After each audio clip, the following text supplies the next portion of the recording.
Não é novidade para ninguém que o país passa por um desafio de mão de obra muito grande, uma baixa produtividade no setor. O contexto global ele é bem similar daquilo que a gente vê aqui no Brasil.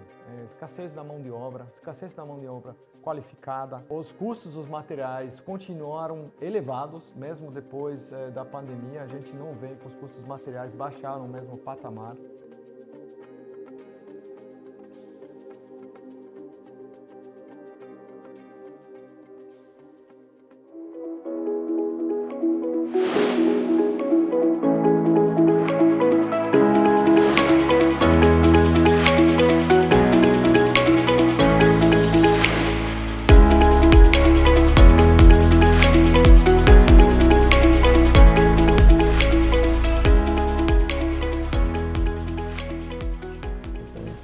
Fala galera do C3, estou aqui hoje recebendo Oliver Moesgen, CEO da Hilt Brasil, há 12 anos no país, cuidando de uma das maiores empresas de serviços do mundo.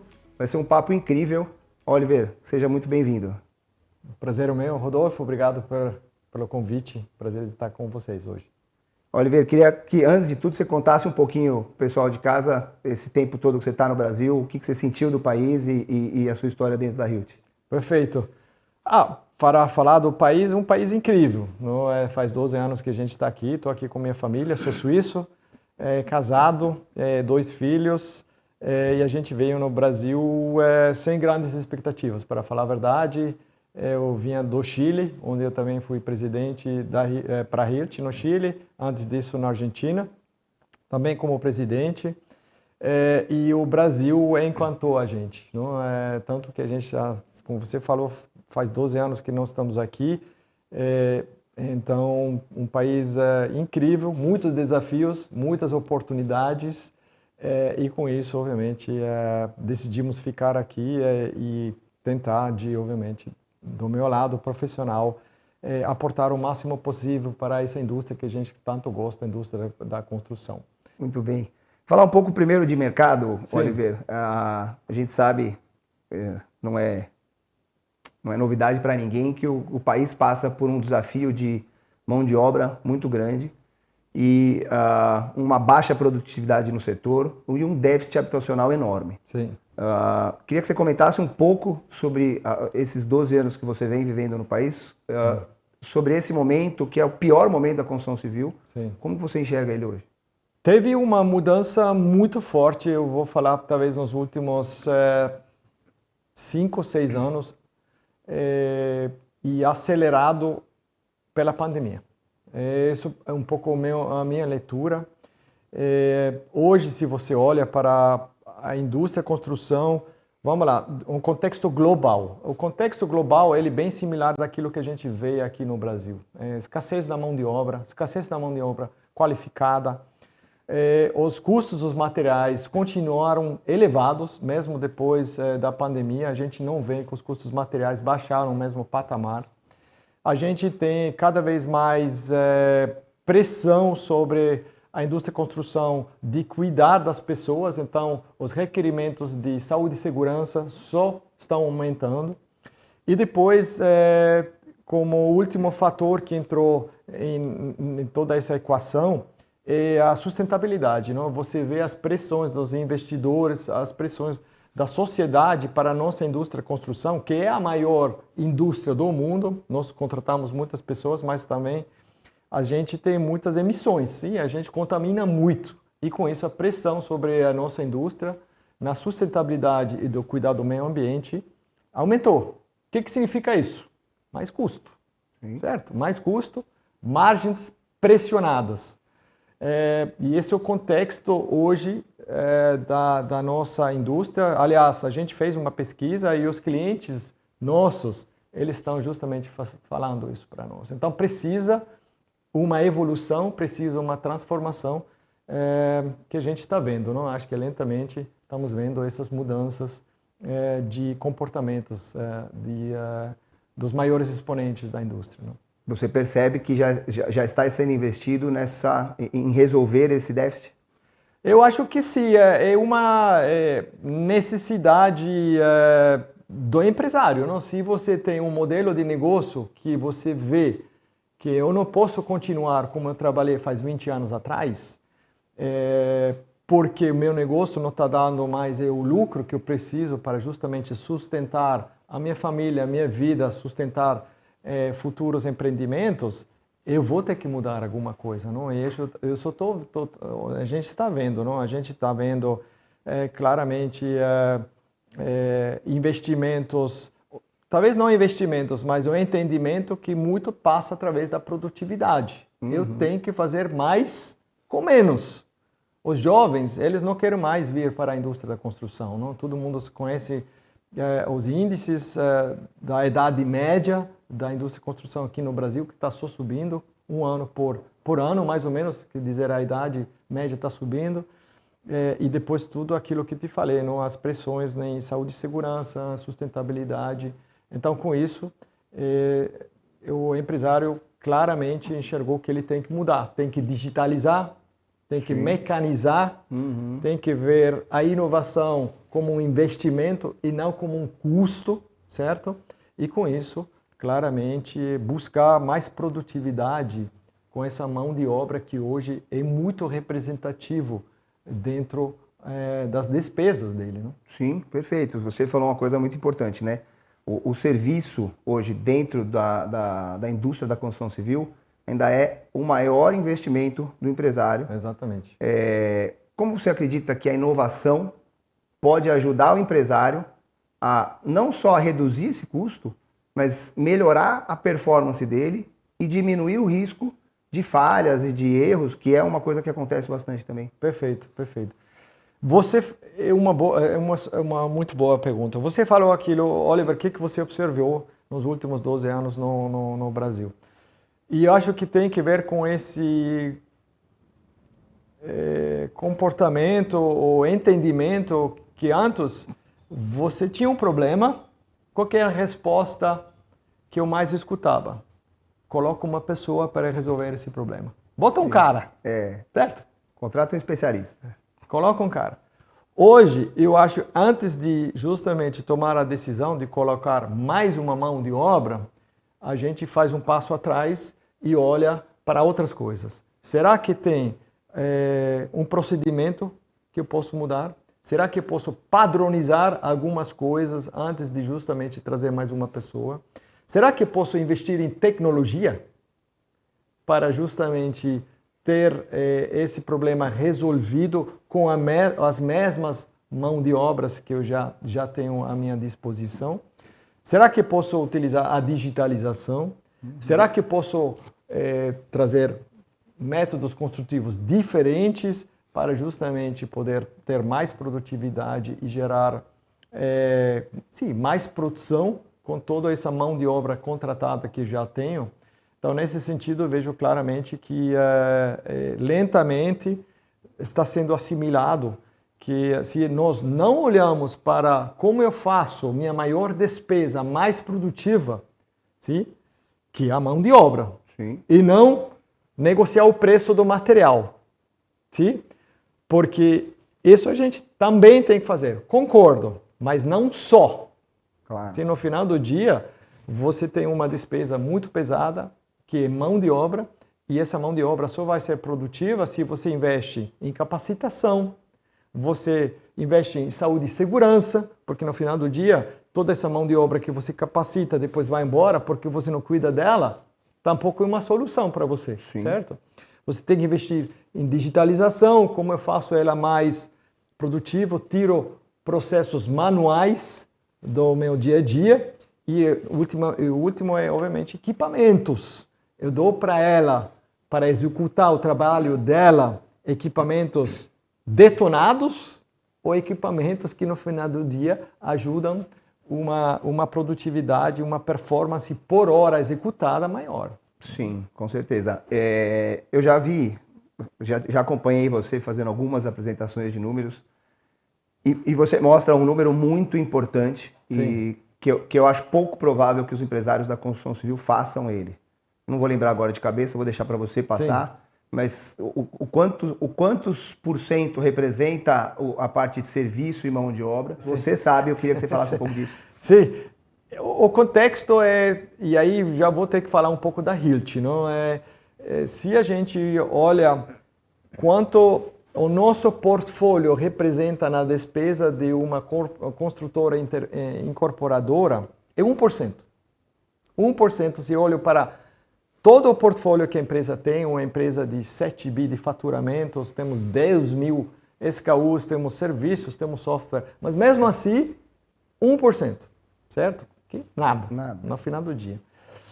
Por outro lado, nós, através de nossas tecnologias, nossas inovações, impactamos a maior despesa, que hoje ela varia, vou falar, dependendo do que tipo de empresa você tem, 35% a 50% da tua despesa, que é a mão de obra. Que é a mão de obra. Exatamente. Não? Então, imagina, você negocia com a Hilt 10% de desconto, certo? Que representa 1% da tua despesa, versus a Hilt te dá 1, 2 ou 3% de produtividade sobre uma despesa que representa 40%, 50% da tua despesa. Tem um exemplo, não vou entrar aqui no detalhe, mas eu posso fazer 3 meses mais caro, 3 vezes, dando 2% de produtividade. Imagina, uma empresa que investe 7% do seu faturamento. Estou falando aqui de 2,5 bilhões no ano que nós investimos em produtividade para trazer justamente serviços, software e produtos que ajudam nessa jornada da produtividade. Esse número é o número que a Hilt Mundial investe em tecnologia e inovação. Exatamente. 2,5 bilhões de reais por ano. É o faturamento de muitos dos clientes que a gente está falando aqui. Mas mais do que a Nura, eu vi várias inovações que vocês têm que focam exatamente nisso, no ganho de produtividade. Sim. Queria que você elegesse algumas das mais importantes aí e fechasse com essa nova linha que eu sou apaixonado, que é a Nura. Perfeito. Obrigado. O contexto é tudo aquilo que nós fazemos na Hilt, ele tem 3 grandes vertentes: produtividade, saúde e segurança, sustentabilidade. Essas são as 3 grandes vertentes. Então, tudo aquilo que nós temos no nosso portfólio, no final do dia, tenta de atacar essas 3 vertentes. Agora, você falou de exemplos. O primeiro seria um robô. A gente chama ele de Jaibot. Um robô que automatizou completamente furo sobre cabeça. Então, imagina, você tem que furar 5 mil, 10 mil furos em 5 metros de altura. Gravidade negativa. 5 metros de altura, 3 metros de altura. Imagina tudo que você precisa colocar, tudo aquilo que você precisa fazer para ter a mesma produtividade como o nosso robô. A gente tem os números, fez os números e você paga a conta 20 vezes com esse robô. Outro exemplo que vou dar para vocês é um exoskeleton. Sim, um exoskeleton, o que é isso? Não? É basicamente um suporte que você dá para teu colaborador, que ajuda ele para fazer esses trabalhos sobre cabeça com uma ajuda que tira até 30%, 40% do peso. Sim. Então você vai ter muito menos reclamações, você vai ter muito menos afastamentos. Sim. Por dores nos ombros, certo? E também aumenta a performance. Exatamente. Não? Claro. E o último exemplo, o Neuron, aquilo que você falou, hoje, talvez falando um pouco de Europa, os países mais desenvolvidos, você não vê mais cabos nas obras. Sim? Então, imagina você tem uma obra sem cabo. Sim? E qual é a solução? Bateria. Então, a gente tem uma nova linha, a bateria que a gente lançou, chamada Neuron, e a nossa ambição é ter uma obra inteira sem cabo. Sim? Performance dos equipamentos, a bateria hoje já não é mais uma discussão. Hoje temos carros a bateria, então a tecnologia avançou muito. São ferramentas que têm os últimos dispositivos de saúde e segurança. Uma linha que você não vai ter que mais pensar que tipo de bateria eu preciso para que tipo de equipamento. Então, tudo é interconectável. Eu te dou uma bateria, você faz um serviço com uma ferramenta completamente diferente daquela que eu preciso para a minha aplicação, você me dá essa mesma bateria. Eu não preciso pensar. Então, tudo encaixa em todo lado. E como último ponto, e acho que é muito interessante, a gente traz a digitalização para os equipamentos das obras. Não? Quer dizer, todos os equipamentos, eles geram dados. Os dados, eles são coletados na bateria.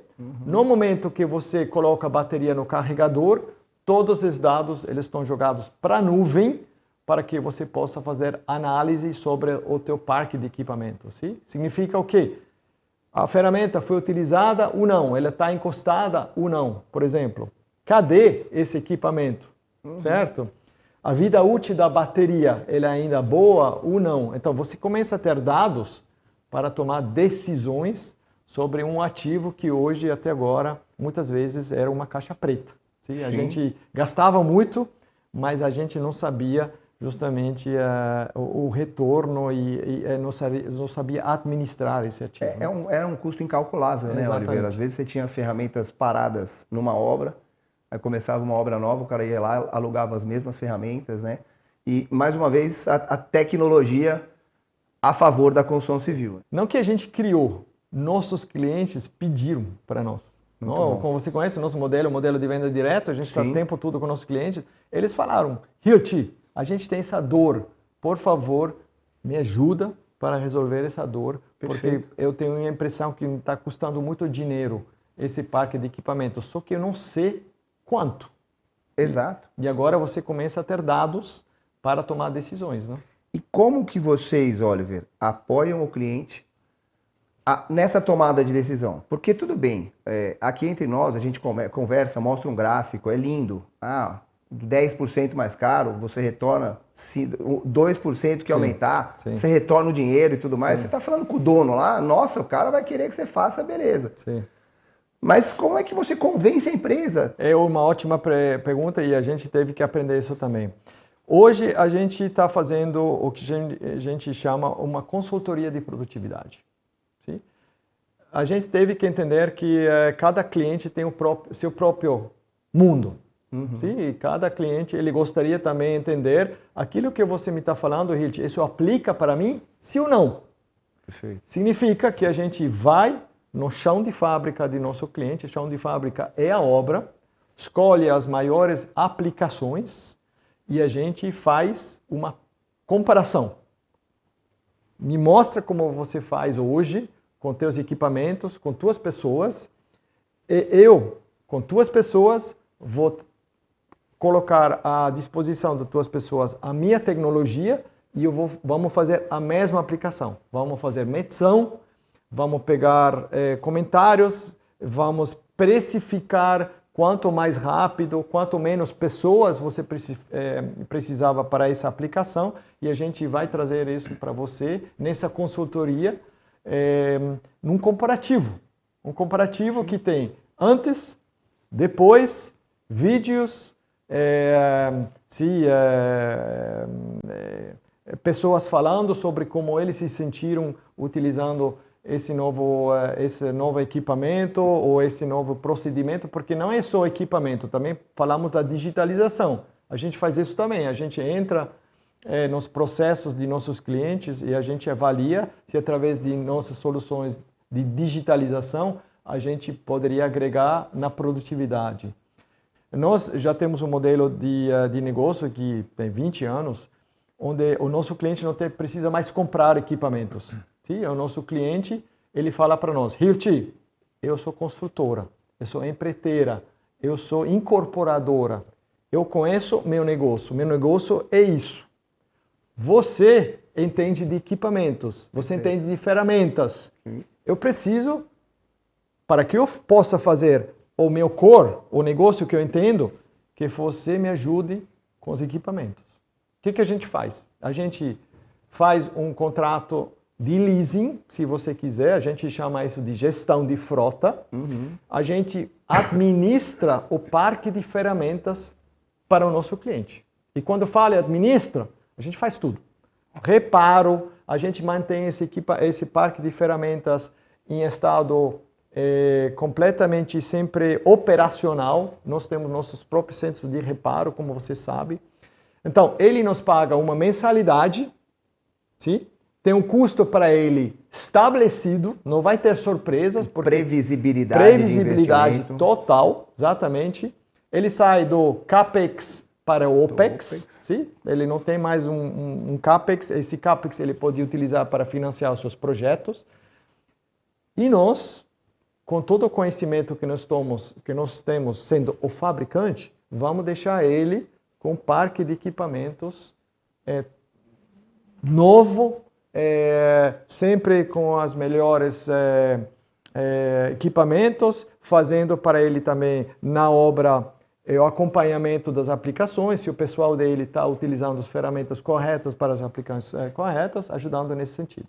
Quando o cliente contrata a gestão de frota, você coloca um gestor para cuidar, para acompanhar esses equipamentos, para fazer dentro da obra? No final do dia, essa é a nossa abordagem padrão, Que certo? bacana. Nós temos uma força de venda direta, são nossos vendedores técnicos, sim, são consultores, se você quiser, Sim. que sempre estão rodando as obras dos nossos clientes e olhando e descobrindo oportunidades para justamente trazer essas oportunidades para nossos clientes, os decisores de nossos clientes e falando para eles, olha, aqui e aqui e aqui você tem uma oportunidade, posso te mostrar Sim. qual que seria essa oportunidade. Então, essa abordagem já é padrão. Com certeza.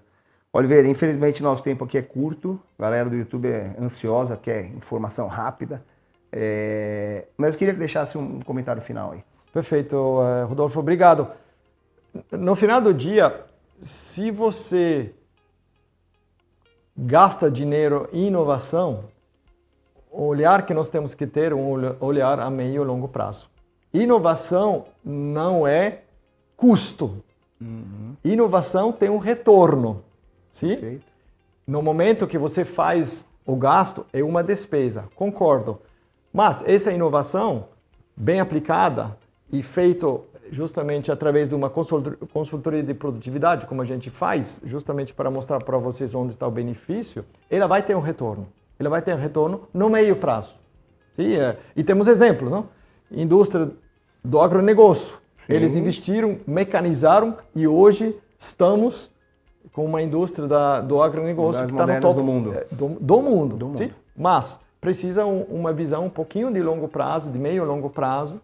E nesse sentido, nós, Hilt, gostaríamos de trabalhar com nossos clientes. Somos uma empresa familiar, pensa a meio e longo prazo, temos a inovação à disposição de nossos clientes, mas justamente precisamos criar essas parcerias pensando um pouco a longo prazo para que a gente possa mostrar para nossos clientes quanto essa inovação vai ter retorno para ele. Perfeito. Oliveira, obrigado mais uma vez. Foi um prazer ter você aqui. Espero você numa próxima. Obrigado, Rodolfo. Um Prazer. abração. Abraço.